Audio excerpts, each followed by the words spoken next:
안녕하십니까. 우리 다 같이 사도신경으로 우리의 신앙 고백하시면서 주일 찬양 예배를 드리겠습니다. 나는 전능하신 아버지 하나님 천지의 창조주를 믿습니다. 나는 그의 유일하신 아들 우리 주 예수 그리스도를 믿습니다. 그는 성령으로 잉태되어 동료 마리아에게서 나시고 본디오 빌라도에게 고난을 받아 십자가에 못 박혀 죽으시고 장사된 지 사흘 만에 죽은 자 가운데서 다시 살아나셨으며 하늘에 오르시어 전능하신 아버지 하나님 우편에 앉아 계시다가 거기로부터 살아있는 자와 죽은 자를 심판하러 오십니다. 나는 성령을 믿으며 거룩한 공교회와 성도의 교제와 죄를 용서받는 것과 몸의 부활과 영생을 믿습니다. 아멘. 이 시간 주신 하나님의 말씀 봉독해 드리겠습니다. 말씀은 마가복음 1장 14절에서 20절까지 말씀 되겠습니다. 마가복음 1장 14절에서 20절입니다. 이 말씀 봉독한 후에 리브가 선교에 나오셔서 찬양 드리겠습니다. 요한이 잡힌 후 예수께서 갈릴리에 오셔서 하나님의 복음을 전파하여 이르시되 때가 찼고 하나님의 나라가 가까이 왔으니 회개하고 복음을 믿으라 하시더라. 갈릴리 해변으로 지나가시다가 시몬과 그 형제 안드레가 바다에 거물 던지는 것을 보시니 그들은 어부라. 예수께서 이르시되 나를 따라오라. 내가 너희로 사람을 낚는 어부가 되게 하리라 하시니 곧 거물을 버려두고 따르니라. 조금 더 가시다가 세베대의 아들 야고보와 그 형제 요한을 보시니 그들도 배에 있어 거물을 깁는데 곧 부르시니 그 아버지 세베대를 품꾼과들과 함께 배에 버려두고 예수를 따라가니라. 아멘.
주심도 맛있게 잘 준비하시고 또 찬양도 또 맛깔스럽게 잘 또 찬양을 드리게 되었습니다. 감사드립니다.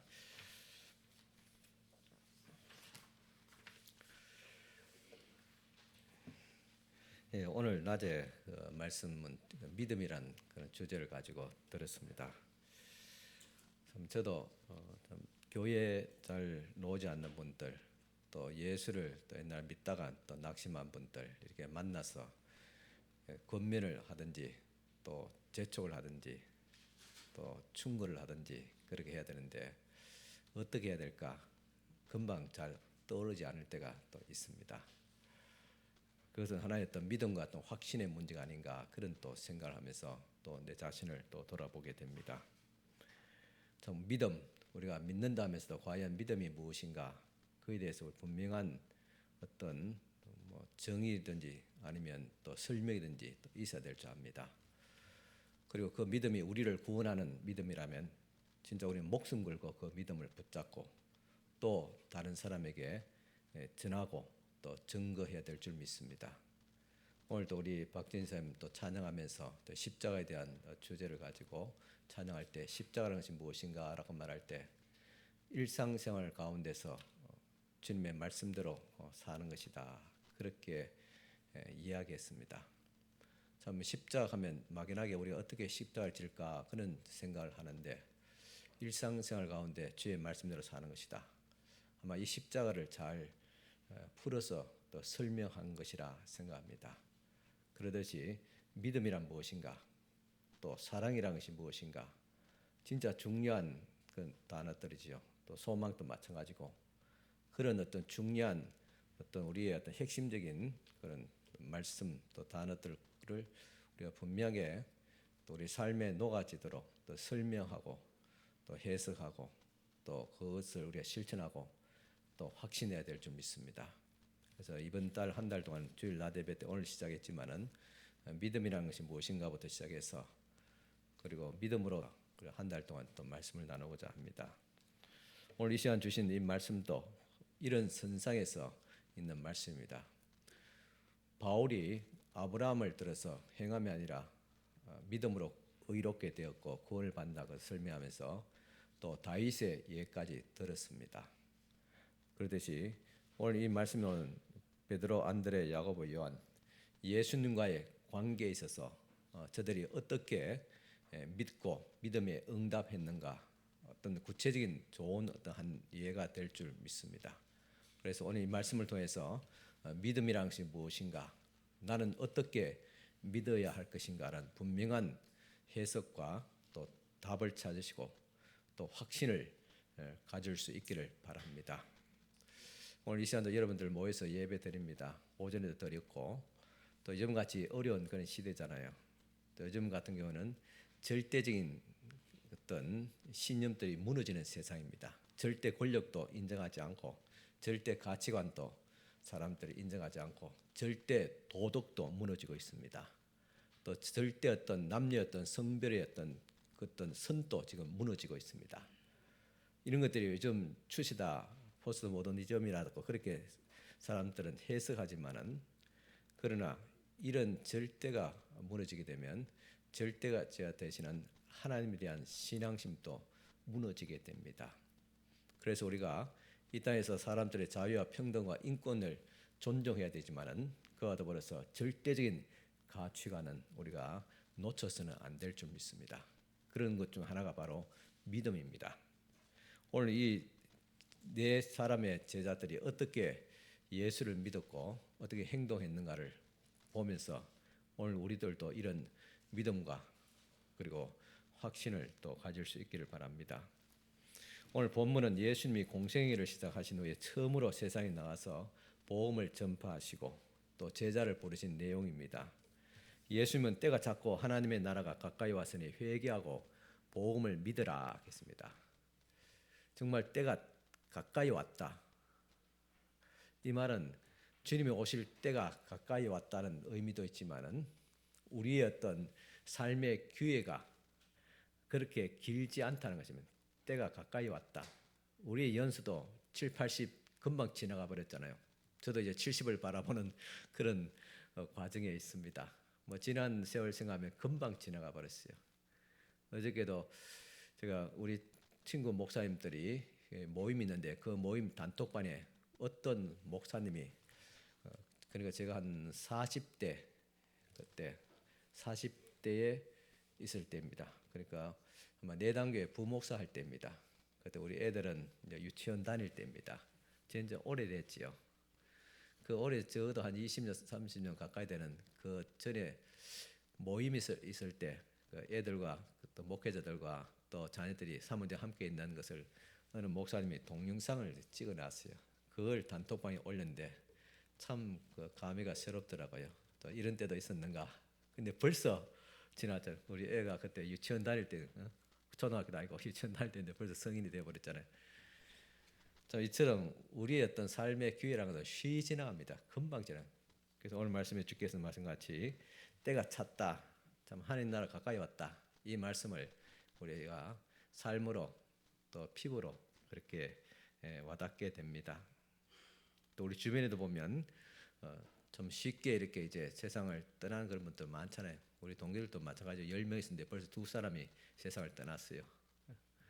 그 절친 그 10사람이 있는데 그 2사람이 떠나고 또 한 2사람은 또 뭐 소위 말하는 어떤 위험한 병에 있고 그런 것을 볼 때 진짜 때가 가까이 왔다. 그런 것을 절감하게 됩니다. 그러니까 때가 가까이 왔으니 회개하고 복음을 믿으라 하겠죠. 이때 우리가 가져야 될 것은 믿음입니다. 그리스도께 대한 하나님께 대한 믿음을 가져야 됩니다. 그런데 우리들은 이 믿음이 무엇인지조차도 우리가 해석하거나 또 설명하거나 또 확신하지 못하고 있는 사람들이 대부분입니다. 나 믿는다 하면서 진짜 그 속에 당신의 믿음이 어떤 것입니까? 설명해보라. 그렇게 말하면 자신 있게 말하시는 사람이 그렇게 많지 않을 것입니다.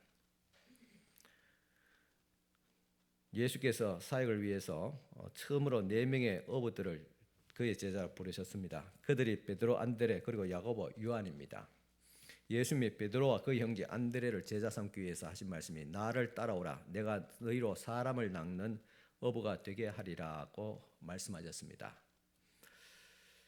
이들이 예수님의 제자로 부름을 받아서 하나님의 일을 하도록 하신 것입니다. 오늘 우리들을 주님께서 왜 불러주냐, 왜 믿게 했느냐고 말한다면, 정의를 내린다면 우리로 하여금 우리가 예수를 믿고 하나님의 일을 하기 위해서 부름을 받았다. 그렇게 정의 내릴 수 있습니다. 로마 치하에서 평생 고기잡이를 하면서 평범하게 살아갔던 사람들이었지만은 예수님께서 그들의 인생의 의미와 희망을 불어넣어 주었습니다. 그것을 발견하고 삶의 전환을 시도했던 인물들이 바로 베드로와 안드레였습니다. 우리는 겉으로 이 베드로, 안드레, 예수께서 내가 너로 사람을 낚는 어부가 되게 하리라 나를 따라오라 했을 때 그렇게 쉽게 그 배를 버려두고 그죠? 같이 일하던 사람들을 버려두고 예수님을 따랐습니다. 저도 이 말씀을 보면서 어떻게 저들이 예수님의 한마디에 그렇게 모든 삶의 터전들 송두리째 다 버려두고 예수를 따를 수 있었을까? 참 의문이 아닌 의문을 오랫동안 품고 있었습니다. 뭐 저에게도 이렇게 말씀하신다면 이렇게 할 수 있을까? 물론 뭐 목회자로 부름을 받았다는 이 자체가 현실적인 삶을 버리고 등지고 주님을 따라가는 삶이 아니겠습니까? 그런데 이 베드로, 안드레가 어떻게 주님께서 말씀하신 그 한마디에 그렇게 행동할 수 있었을까? 이것을 가지고 우리는 하나님의 영이 감동했다. 그렇게 말하면 뭐 더 이상 할 말이 없어요. 성령께서 그 마음을 움직여서 감동해가지고 예수를 따랐다. 그게 어떤 정답일 수도 있겠지만은 그렇지만 설명하는데 뭔가 석연치 않는 의문을 가지게 됩니다. 단순히 이들을 성령께서 감동하고 그래서 삶에 전환했다. 그건 아닐 것입니다. 우리가 신앙생활하면서 모든 삶에 있어서 다 성령의 감동이다. 그렇게 송두리째 그렇게 말한 경우가 있습니다. 그러면 성령께서 감동하면 우리가 아무 생각도 없이 살다가 성령께서 감동하면 감동한 대로 그렇게 살아가는가? 버리고 포기하고 다른가? 그건 아니다고 생각합니다. 엄연히 우리는 이성을 가진 사람이고 또 하나의 어떤 가치관을 가지고 나름대로 어떤 분별력이 있는 사람입니다. 하나님께서 이런 우리들을 무시하지 않습니다. 다 깡그리 무시하고 성령께서 감동했으니까 이제 주의를 하라 그렇게 부르지는 않았을 줄 압니다. 그 표면상은 예수께서 따르라 했을 때 따랐지만은 그러나 그렇게 하기까지 이 베드로와 안드레의 어떤 삶의 어떤 정황들이 있었을 줄 압니다. 그들은 오랜 동안 이 어부를 했으며 적어도 30년, 40년 이상 어부질을 했습니다. 이런 직업을 가지고 살았습니다. 또 당시 로마 치하에서 또한 국가적으로도 참 어려운 그런 시기였습니다. 또 그 가운데서 평범하게 또 살아갔습니다. 평범하다는 것이 어떤 데는 일상이 또 행복일 수도 있겠지만은 그러나 좀 더 높은 이상을 추구하는 그런 사람들에게서는 그 평범함이 아마 지루함이 될 것입니다. 이 베드로와 안드레도 그렇게 생활하지 않겠습니까? 우리가 내가 이렇게 살아야 되나, 이렇게 평범하게 살아야 되냐 그런 생각을 가지고 있었겠지요. 저도 목회자로 부름을 받을 때 그래도 나름 어떤 꿈이 있었습니다. 어떤 소위 말해서 보통 목회자의 사명 받을 때 참 크게 하나님 앞에 쓰임 받는 것, 그요? 저 선교지 가가지고 복음을 전하다가 장렬하게 핍박받고 순교한다든지 처음에 젊었을 때 어떤 그런 사명감이 나름 그런 게 있지 않았겠어요? 또 현실 목회할 때는 뭔가 이렇게 좀 소위 말해서 좀 크게 통 크게 소위 말해서 큰 교회, 큰 목양지를 그렇게 생각하면서 그런 어떤 기대와 꿈을 가졌을 줄 압니다. 그래도 저는 그만큼은 가지지 않았어요. 몇천 명, 수천 명 그렇게 생각하지 않았습니다. 적어도 몇백 명 정도. 그런데 현실은 그렇지 않습니다. 아이도 제가 꿈을 꾸면 한 수천 명, 저 천명사 교회 강단에서는 그런 꿈을 꾸고 있어요. 그러다가 이게 웬 꿈인가? 그러다가 깨어나고 저는 마음을 내려놓았다 하지만은 어떤 감정의 깊은 곳에서는 그런 어떤 미련이라든가 그런 것이 있지 않겠어요? 그래서 제가 다닌 몸된 교회가 수성교회인데 거기 이번에 70주년이다 그래요. 금년 우리 교회는 30주년이고 그래서 70주년을 맞이해서 거기에 출신 목회자, 장로 또 사회적으로 이렇게 좀 소위 말해서 좀 기반을 잡고 있는 분들, 그죠? 그 외에도 그때 한 3, 40년 전에 출석했던 그분들 다 초청해 가지고 같이 함께 예배드리는 거 7월 첫째 주 오후에 그렇게 계획을 하고 있습니다. 그래서 저한테 전화 왔더라고요. 그 후배인데 그때 한 해 후배인데 엄기송 장로님인데 지금 보니까 수성교회 스님 장로님이 되었어요. 그만큼 세월이 많이 갔잖아요. 그래서 저한테 선배 목사님과 이야기하면서 그때 하면서 예식을 하는데 목사님이 서기하면서 보니까 어느 교회 임직식 때 하늘담원교회 임직식 그때도 하늘교회 50주년입니까 하면서 제가 성경 봉독했거든요. 그래서 목사님이 그때 성경 봉독하시는데 우리 교회 70주년에도 성경 봉독해주면 좋겠습니다. 그렇게 청하면서 또 주위에 있는 우리 친구 목사님들 아는 분 있으면 또 많이 좀 연락해서 참석할 수 있도록 해주세요. 그런 이야기 하더라고요. 근데 제가 이야기를 해드리고 싶어서 그런 게 아니라 그때 그 교회 어느 권사님입니다. 저도 별 안면 정도 있지 잘 알지 못한 것이 권사님인데 그분이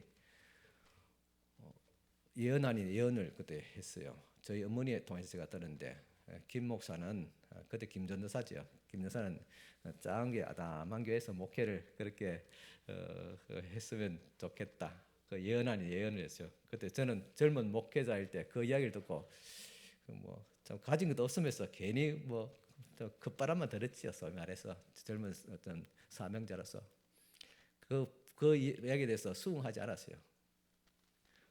왜 조그마하냐? 이왕이면 좀 크게, 좀 통 크게 목회를 하지. 왜 조그마한 교회에서 그렇게 가느냐? 그렇게 받아들일 수가 없었어요. 근데 지금은 숙연하게, 겸손하게 받아들입니다. 저는 나름대로 자기 어떤 삶의 의미와 가치와 어떤 목표가 있을 거 아닙니까? 근데 베드로 안드레도 마찬가지일 거예요. 뭔가 좀 크게 성공한 사람들, 그렇게 되고 싶었을 겁니다. 근데 맨날 아침 나와서 저녁까지 고깃질 하다가 돌아오니까 그 삶이 지루하다 싶으면 의미가 없는 무기력한 그런 삶을 적어도 20년, 30년, 40년, 50년 그렇게 살지 않았겠습니까?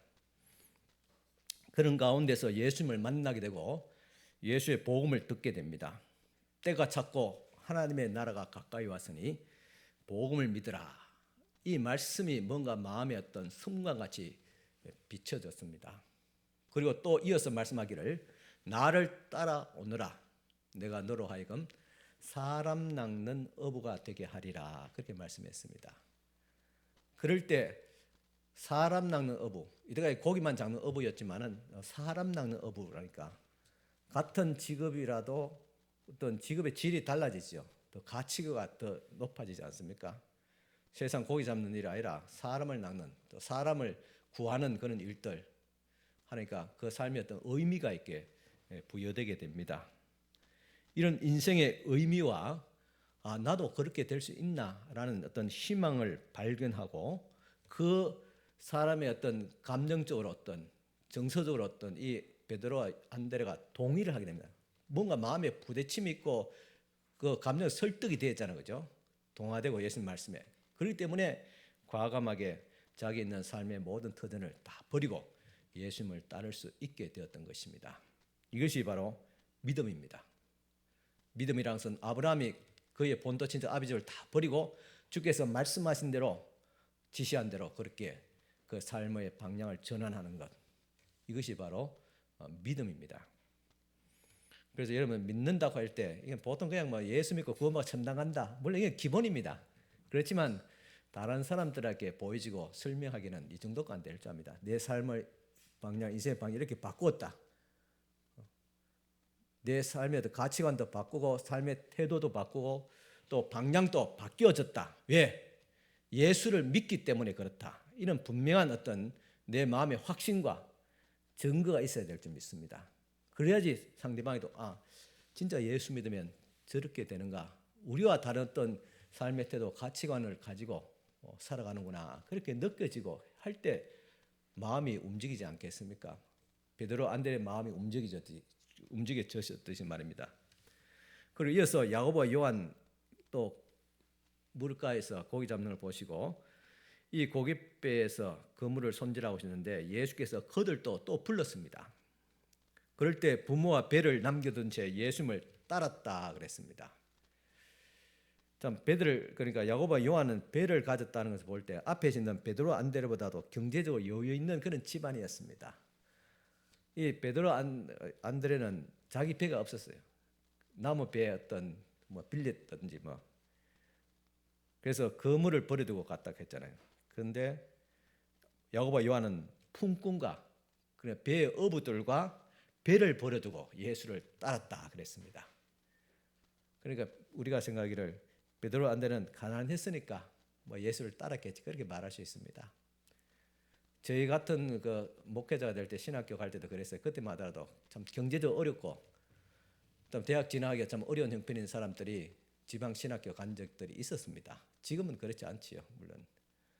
그래서 가난해서 목사 됐나, 가난해서 신학 갔나, 그런 이야기들을 많이 듣곤 했습니다. 그러나 이 안드레와 베드로 하면 어떻게 보면 가난의 가운데서 예수님을 따랐다고 할 수 있습니다. 하지만은 요한과 야고보는 그렇지 않았습니다. 그들은 일꾼도 있었고 소위 말해서 선장이었어요. 선장. 큰 배의 선장, 일꾼들이 있었다는 게 선장이었어요.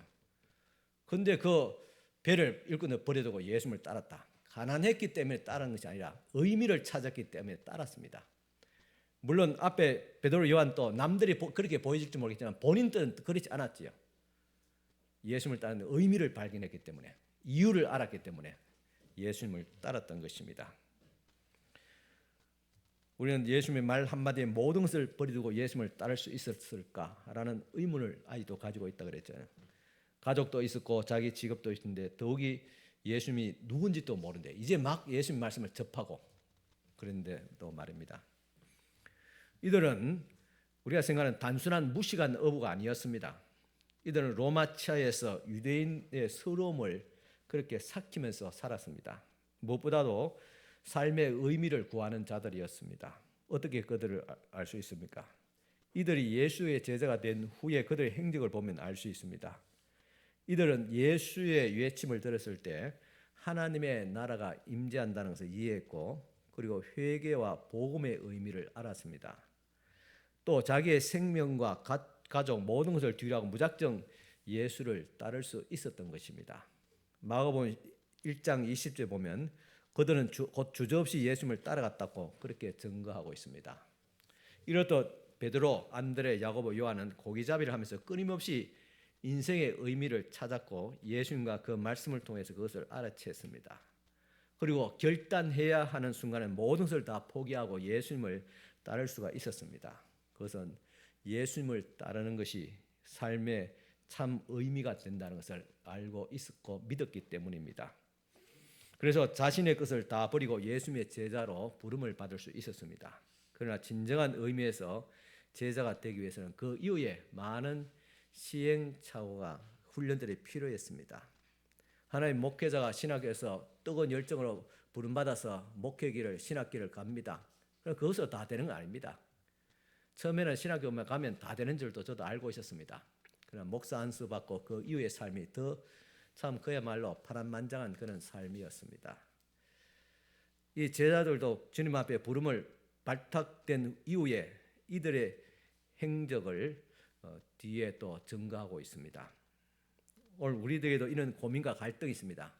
예수 믿으면 구원받고 천국 가는 거, 이제 또 하나님의 은혜를 축복을 받는 삶을 살아갈 것이다. 이제 다 된 같이 그렇게 생각하고 믿었는데 정작 믿고 보니까 많은 시련과 또 고민과 갈등이 있었지 않았습니까? 우리가 추구하는 모든 성공과 물질의 삶의 근본적인 만족이나 의미를 우리가 얻지 못했습니다. 우리가 예수 믿으면 복 받는다고 했으니까 건강의 복, 물질의 복, 뭐 평안과 뭐 자녀의 복이 다 받는 줄 알고 믿었는데 정작 믿고 보니까 그게 다 채워지지 않더라는 말입니다. 그런 가운데 갈등합니다. 그럴 때 믿음이 것은 무엇인가 또다시 재고하게 되죠. 이렇게 내가 믿어야 할 이유가 있는가? 많은 사람들이 중간에 그래서 포기합니다. 그렇게 우리는 계속 우리 믿음을 검증하고 또 채워가면서 나가야 하는 것입니다. 이것은 마치 집에 냉장고 문을 한번 열어보십시오. 아마 짐작건데 집집마다 냉장고가 가득 차 있을 거예요. 이제는 냉장고도 옛날에 뭐 작은 냉장고 있죠. 이제는 뭐 큰 냉장고, 저보다 키보다 크고 한 발 돼야 큰 냉장고 있고, 그것도 모자라가지고 김치 냉장고 따로 넣고, 그것도 모자라 또 냉동고까지 넣고, 이렇게 집에 뭐 적어도 한 냉장고 2개에서 3개까지 가지고 있습니다. 그 안에 보면 뭔가 꽉 차 있지요. 그래 놓고 엄마는 말합니다. 얘들아, 먹을 것이 없다. 장 보러 갔다 올게. 냉장고에 막 제가 생각에는 한 6개월 정도는 뭐 전쟁이 나도 6개월 정도 먹을 수 있는 식량이 될 것 같아요. 근데 얘들아, 먹을 것이 없다.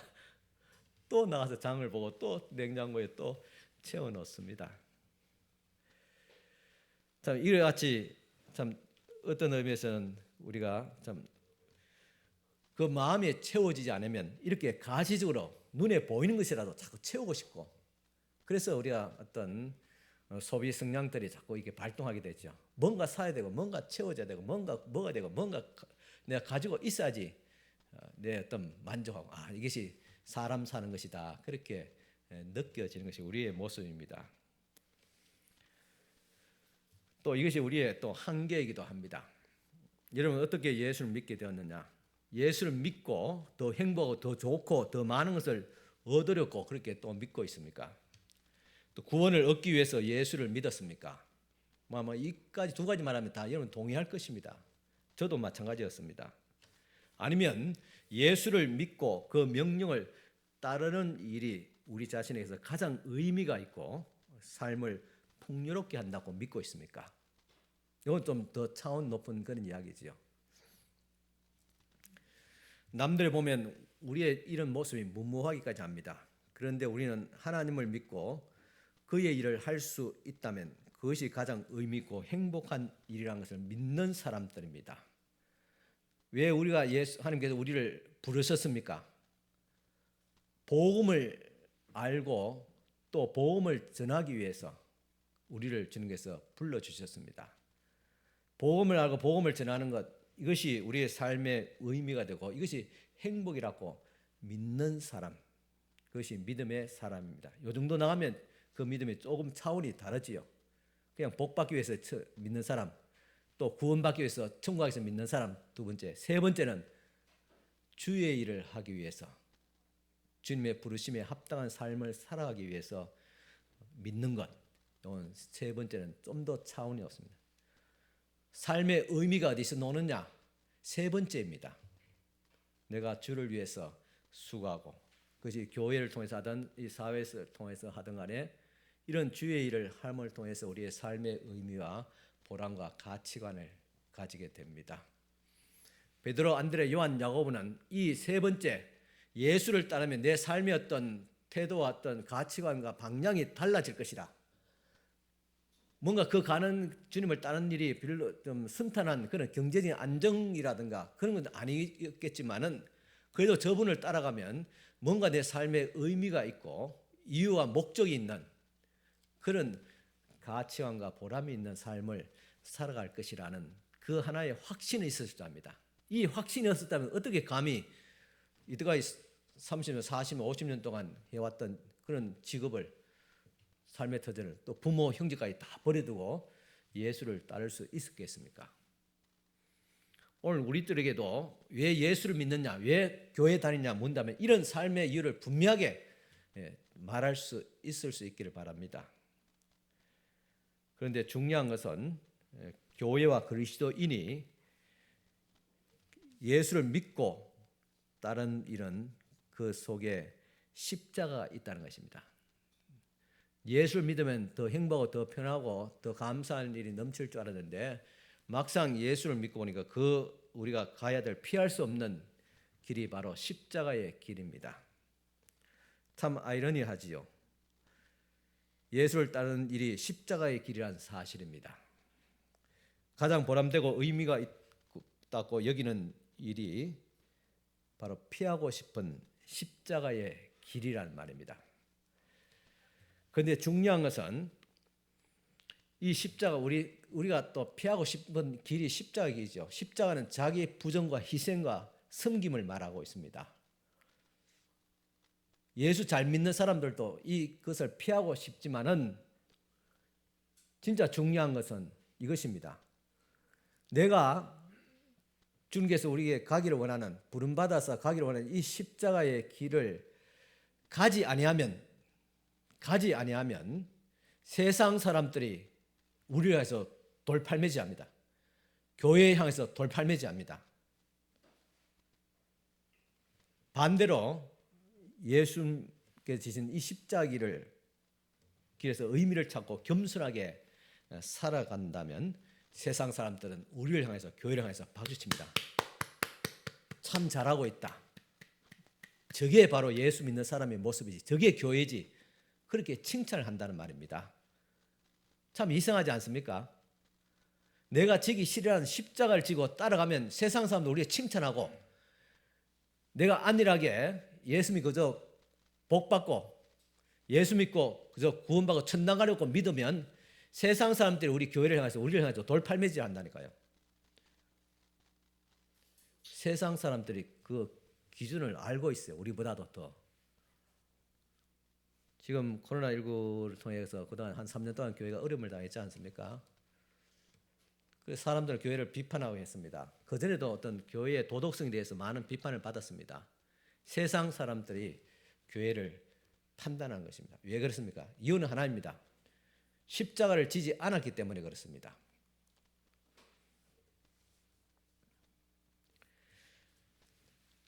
세상 사람들은 교회와 그리스도인들을 향해서 비난하고 욕하고 있습니다. 특히 요즘 더 집중적으로 몰매를 맞고 있습니다.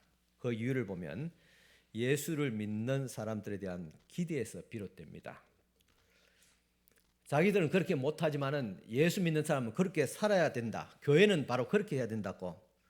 그렇게 예수쟁이들은 그렇게 살아야 된다고 요구를 합니다. 예수님께서 그렇게 살았기 때문에 그렇게 살지 못하니까 온갖 비난과 비판을 서슴지 않는 것입니다. 오늘 저희 친한 친구 목사님이 어떤 카페에 가서 카페 주인과 대화를 하는 가운데서 참 사장님은 우리 교회에 대해서 그리스도인에 대해서 바라는 것이 무엇입니까? 라고 물었을 때 한 세 가지 이야기인데 중요한 건 두 가지입니다. 첫째는 말한 대로 뭐 복음에 대해서 진리에 대해서 그렇게 잘 알지 못하지만 그 말씀대로 그리스도인이 살지 않는 것 같다. 자기 보기는 말하고 행동이 다르더라. 또 한 가지는 모이면 남을 비방하고 쑥덕거리다.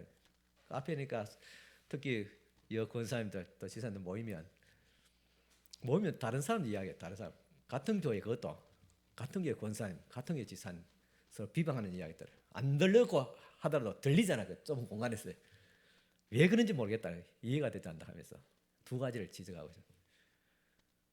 그리스도인답게 살지 못한 모습입니다.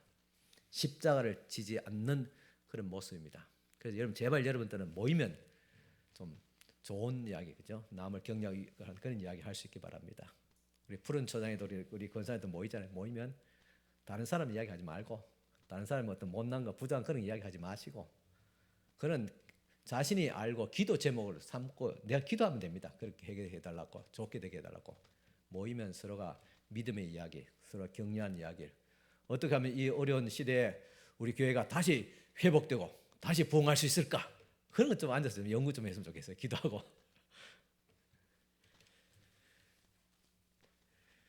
예수님은 하나님의 아들이지만 인간의 모습으로 이 땅에 오셨습니다. 그리고 예수님은 십자가에서 수치스럽게 돌아가셨습니다.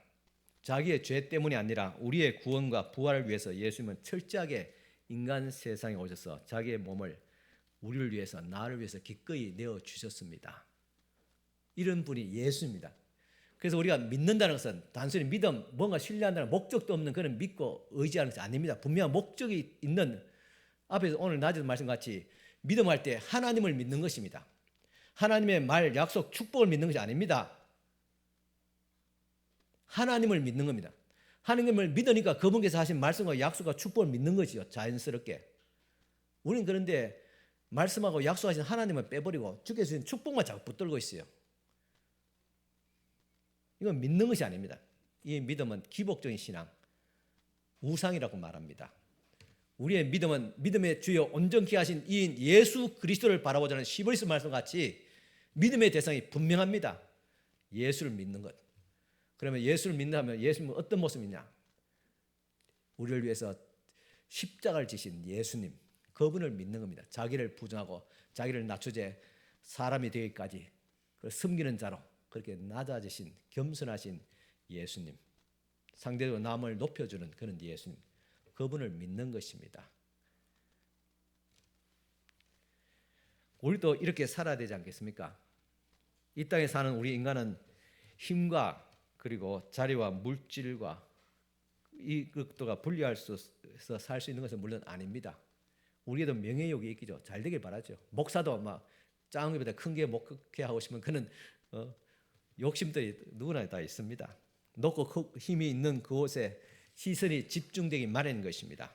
그래서 이상과 현실이라는 괴리에서 방황하게 됩니다. 그러나 우리 주님께서 보이신 진정한 삶이라는 것은 철저하게 자신을 낮추시고 십자가의 길을 낮은 곳을 가셨습니다.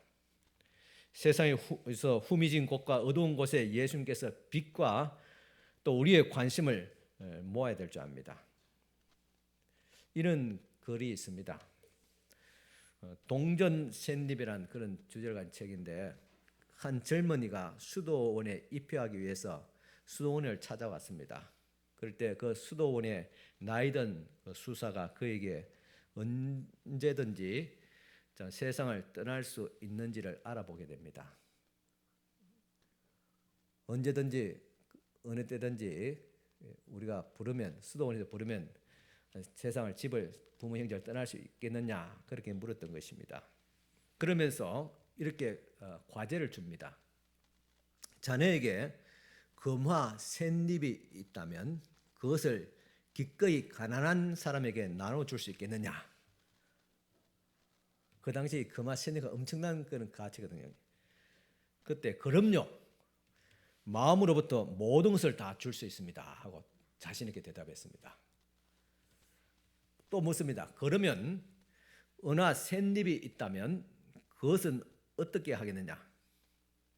물론 기꺼이 나누어 주겠습니다. 마지막으로 묻겠네. 동전 셋잎이 있다면 어떻게 하겠느냐? 그것만은 안 됩니다. 이상하잖아요. 금화 셋잎도 기꺼이 가는 사람 주고 따르겠다 하고 은하 셋잎도 또 가는 사람이 기쁘게 주고 따르겠다 말은 이 사람이 어떻게 동전 세 개 이것을 줄 수 있겠냐 할 때 안 되겠다고 말할 수 있었을까? 이상하게 생각한 수사는 물었습니다. 아니 그건 왜 안 되는가? 그러자 젊은이가 대답합니다. 지금 제가 가진 전부가 동전 셋잎입니다. 그래서 안 되는 겁니다. 원래 금화도 없었고 은하도 없었다는. 그러나 내가 가진 전 재산이 이 동전 세 개인데 그것만은 안 되겠다. 이 젊은 사람은 이상에 부풀어 가지고 소위 말 헛바람이 들어가지고 주님을 따르겠다. 내가 수도사가 되겠다. 그렇게 말한 자기의 어떤 실체가 드러난 것입니다. 이 이야기가 오늘 우리의 자아성을 드러내지 않습니까? 예수님이 갈릴리 해변에서 베드로, 안드레, 야고보, 요한처럼 우리를 그 부름에 합당한 자리로 주님께서 우리를 불러주셨습니다. 그럴 때 내가 지금의 삶의 현장에서 모든 것을 다 버릴지라도 내가 주님을 따르겠습니다. 그렇게 자신 있게 대답할 수 있겠습니까? 어떤 분은 내가 큰 집이 있으면 아파트 강남에 있는 아파트 3채 정도 있으면 내가 그것을 한 2개는 팔고 1개 가지고 내가 선교사에 나가겠습니다. 그렇게 대답할 수는 있겠지, 그죠? 그렇지만 우리의 삶의 현장에서 하루하루가 빠듯하게 사는 이 삶의 현장에서 내가 모든 것을 다 뒤로 하고 주님을 따르겠습니다. 주님을 믿겠습니다. 그렇게 말할 수 있겠냐는 것입니다. 그것이 진짜 믿음인 것입니다.